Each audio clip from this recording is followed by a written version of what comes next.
अस्सलाम वालेकुम, मैं हूं इश्तियाक गोंदल। इस्लामाबाद हाई कोर्ट में आज इमरान खान साहब के हवाले से केस की समाअत होनी थी। जो तोशा खाना केस के अंदर ट्रायल कोर्ट ने उनको सजा दी और बजाहिर साफ नजर आ रहा था कि इमरान खान की कम अज कम तोशा खाना केस के अंदर जो है ना वो जमानत हो जाएगी। हर कोई यही कह रहे कि ये कमजोर किस्म का केस बनाया गया है, इस अदालत के इख्तियार नहीं है।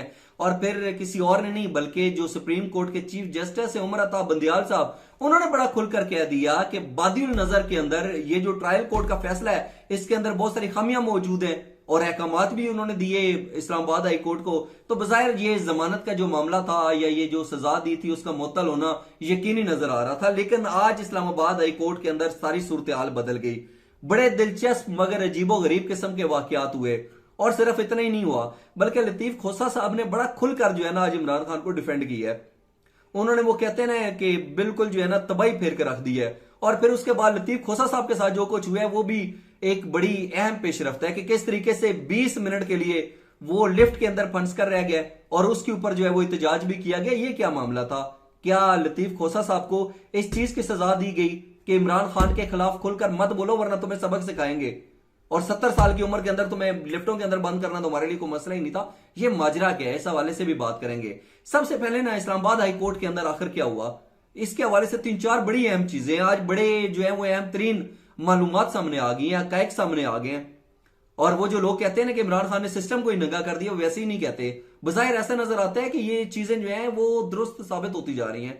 इस्लामाबाद हाई कोर्ट के अंदर आज केस लगा हुआ था और जो इलेक्शन कमीशन ऑफ पाकिस्तान के वकील हैं अमजद परवेज साहब, उनकी तबीयत खराब होगी जी। आज वो आई नहीं है। उसके बाद क्या हुआ और क्या होना चाहिए था ये भी आपको बताऊंगा। लेकिन सबसे पहले आपको ये बताता चलूं कि ये जो आज इमरान खान साहब का केस था इस्लामाबाद हाई कोर्ट के अंदर, इसकी समाअत जो कर रहे थे वो chief justice Islamabad high court Aamir Farooq साहब और जस्टिस तारिक महमूद जहांगीरी ने ये समाअत करनी थी। उन्होंने ये समाअत की भी लेकिन ये जो खराबी हैसियत का मामला था इसके ऊपर तो चीफ जस्टिस साहब ने बड़ी भरमी का इजहार भी किया और फिर लतीफ खोसा साहब ने भी कुछ बड़े अहम किस्म के बयान दिए हैं, वो भी मैं आपके सामने रखता हूं। सबसे पहले तो जो इलेक्शन कमीशन ऑफ पाकिस्तान के वकील थे अमजद परवेज साहब, वो आज नहीं आए, वो समाअत के लिए आई नहीं है। और इसके ऊपर चीफ जस्टिस साहब ने बड़ी जो है वो भरमी का इजहार करते हुए कहा कि जमानत का मामला चल रहा है, ये गलत है, ये अमजद परवेज साहब को यहां पर होना चाहिए था।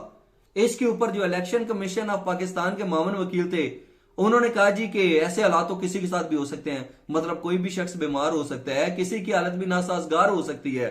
लेकिन इसके ऊपर जो है लतीफ खोसा साहब भी खुलकर बोले, वो बिल्कुल जो है वो चुप नहीं रहे। उन्होंने कहा जी नहीं है, ऐसा किसी के साथ नहीं हो सकता। कल मेरी भी तबीयत खराब थी लेकिन मैं आया। अगर वो आ सकते हैं यानी कि लतीफ खोसा साहब 70 साल के बुजुर्ग आदमी आ सकते हैं बीमारी की हालत के अंदर, तो अमजद परवेज साहब की अगर नीयत साफ हो तो वो क्यों नहीं आ सकते? सवाल तो बनता था। और इसके ऊपर जो है वो चीफ जस्टिस साहब ने बड़ा वाज़ेह तौर के ऊपर कहा कि ये इंतहाई गलत इकदाम है। मजमूई तौर पर 10 मिनट के दलाइल ही तो देने थे। यानी कि इलेक्शन कमीशन ऑफ पाकिस्तान के जो वकील हैं उसके ऊपर उन्होंने भरमी का इजहार करते हुए कहा कि 10 मिनट के दलाइल देने थे, क्या मसला था अगर 10 मिनट के लिए आ जाते? आज जो केस की समाअत थी वो तो हमने रखी सिर्फ और सिर्फ इसी मसले के लिए थी, आज उनको आना चाहिए था। ये तो वो मुकालमा हो गया ना जो अदालत के अंदर हुआ।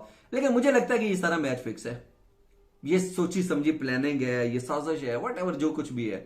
और वो बेसिकली देखें बड़े आराम से कहा जा सकता है कि ये मैच फिक्स कैसे है। अगर ठीक है तारे ये जो परवेज साहब हैं अमजद परवेज साहब जो इलेक्शन कमीशन ऑफ पाकिस्तान के वकील हैं, अगर इनकी तबीयत खराब थी तो इनके मामून वकला भी तो सीनियर तरीन वकला हैं भाई। जो इलेक्शन कमीशन ऑफ पाकिस्तान के इतने जो है वो लंबी चौड़ी फहरिस्त रखी हुई है वकला की, क्या वो जो है अपने दलाइल नहीं दे सकते थे? बहरहाल बज़ाहिर ऐसा नजर आ रहा है कि बहुत से लोग जो हैं, बहुत से इदारे इमरान खान से खौफजदा हैं। वो नहीं चाहते कि इमरान खान को जमानत मिले, वो नहीं चाहते कि इमरान खान को किसी भी जगह पे किसी भी तरह का रिलीफ मिले। अब अगर बाजार देखा जाए अगर ये मामला ना लटकाना होता तो दीगर वकला थे, केस की समाअत हो सकती थी। बहरहाल जुडिशरी बेहतर समझती है, अगर चीफ जस्टिस साहब को लगे कि समाअत पीर तक मुलतवी होनी है तो वो मुलतवी होगी। अब देखना यह है कि सोमवार वाले दिन क्या होगा। ये तो वो चीज है जो अदालत के अंदर हुई। अच्छा, अब लतीफ खोसा साहब जो है ना वो डट कर खड़े हो गए हैं, वो पीछे नहीं हट रहे। हालांकि वो उनके घरों के ऊपर फायरिंग के वाकयात भी सामने आया, डराया धमकाया भी गया, बहुत सी वजूहात के पेश नजर उनको तंग भी किया गया, लेकिन वो डट कर खड़े हो गए और उन्होंने कुछ बड़े अहम बयान दे दिए हैं। उन्होंने कहा है जी कि चीफ जस्टिस साहब से उन्होंने मुकालमा करते हुए कहा है कि हमने सिर्फ मावनत करनी है, बाकी आप अल्लाह को जवाब दें। एक शख्स 20 दिनों से जेल के अंदर पड़ा हुआ है और आप सजा मुतली के लिए तैयार ही नहीं है, आप उसकी सजा खत्म ही नहीं करना चाह रहे। बड़ा वाज़ेह तौर के ऊपर उन्होंने खुलकर के कह दिया। उन्होंने कहा कि हमने तो सिर्फ अभी मामनत करनी है, बाकी उन्होंने सीधा सीधा कह दिया कि आप अल्लाह ताला को जवाब दें, करें मेरिट के ऊपर फैसला। लेकिन उसके बाद जो ये केस की समाअत थी ये पीर तक मुलतवी होगी। अब देखना है कि पीर को होप फॉर द बेस्ट कि क्या होता है। लेकिन जब ये सारी समाअत होगी, लतीफ खोसा साहब को लोगों ने सुन लिया कि बड़ा खुलकर बोले हैं, उन्होंने इमरान खान के हक में जो है बड़े जानबदार किस्म के जो है वो हकायक भी सामने रखे, उन्होंने किसी को नहीं छोड़ा। बड़ी खुलकर आज उन्होंने ना दिल से यहां से बातें की, जो भी उनको लग रहा था कि उनके जो क्लाइंट है इमरान खान नियाजी साहब, उनके साथ जो गलत हो रहा है। अच्छा, उसके बाद क्या हुआ? उसके बाद एक बड़ी दिलचस्प सूरत पैदा होगी। आप उसे दिलचस्प कहिए, आप उसे शर्मनाक कहिए, आप उसे कुछ भी कह दीजिए, आप उसे हादसाती कुदरती कह दीजिए, कुछ भी कह दीजिए। हुआ ये कि जब इस केस की समाअत पीर तक मुलतवी होगी और सरदार लतीफ खोसा साहब ने दलाइल दे दिए, उसके बाद सरदार लतीफ खोसा साहब जो है ना वो जब बाहर निकले तो वो लिफ्ट के जरिए उन्होंने आना था और उसके अंदर उनके साथ दीगर जो 20 वकला थे वो भी मौजूद थे। अच्छा, अब क्या होता है कि लिफ्ट जो है ना वो अचानक से बंद हो जाती है, लिफ्ट जो है वो फंक्शनल नहीं रहती और वहां पे सरदार लतीफ खोसा साहब जो है बेहतरीन किस्म के इमरान खान के हक में जानदार दलाइल देने के बाद लिफ्ट में फंस गया। 70 साल उनकी उम्र है, लिफ्ट के अंदर कोई जो है वो पंखे का बंदोबस्त नहीं था, शदीद तरीन गर्मी थी, हवस थी और उसके अंदर वो फंसे रहे और तकरीबन 15 से 20 मिनट के लिए फंसे रहे।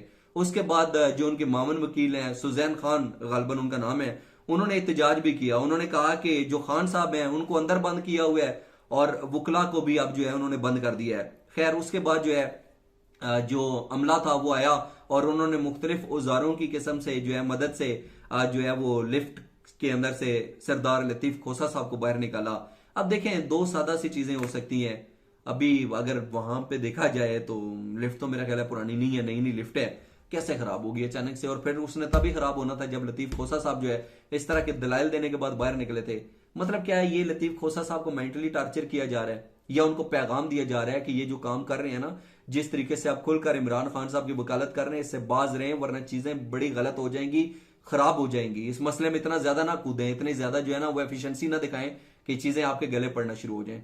आपकी नजर में ये जो लिफ्ट का खराब होना है, ये एक कुदरती अमल था, एक हादसाती अमल था, या फिर यह वाकई सरदार लतीफ खोसा साहब को इमरान खान की वकालत के जवाब में एक सख्त रद्द अमल दिया गया ताकि वो जरा बाज रहे? इस हवाले से अपना कीमती फीडबैक जरूर दीजिएगा।